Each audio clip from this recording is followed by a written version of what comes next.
It's awesome how all these things were birthed around the same time too. The 70s were a big part of the birthing of these things, and the 80s really, they became what they are today.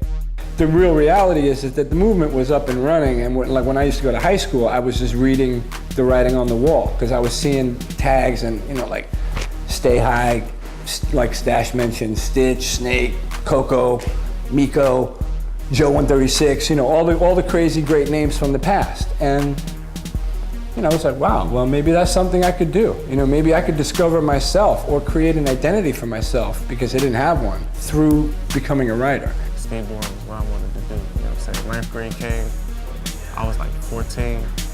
It's like, I can't do it no more. I ran away.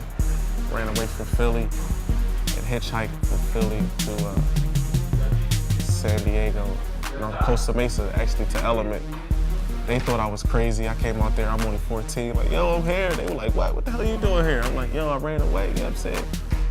And it was just like, what? That's crazy, right? Yeah.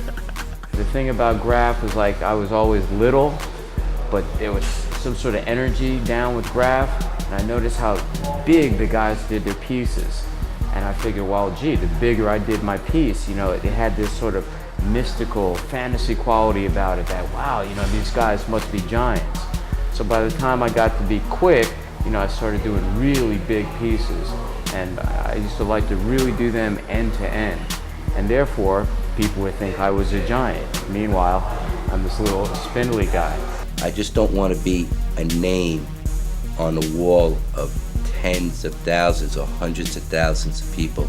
I want that name to basically stand out. I want it to shine more than anyone else for my own personal thing, because that's what graffiti was about.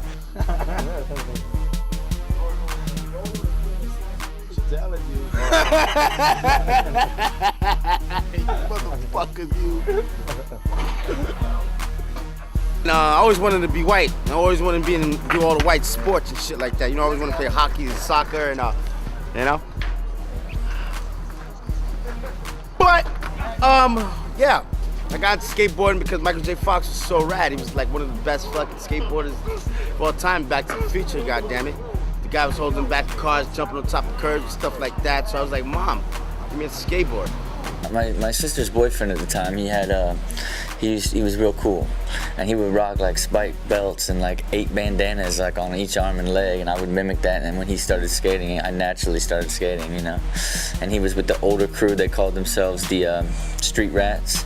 So I started my crew, which was the Wild Grinders, and the rest is history. So a lot of people would come in and look at me making these paper cut stencils and say, what is that? How do you do that? Teach me how to do it. So a friend that wanted to learn how to do it, he was staying at my house, and I looked through the newspaper for a picture for him to practice on, and saw this picture of Andre the Giant, an ad for wrestling at the Civic Center in Providence.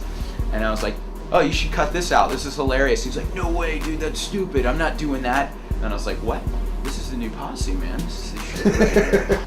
Coming up as a producer, I studied DJ Premier. I mean, those who know, like that was my #1 influence.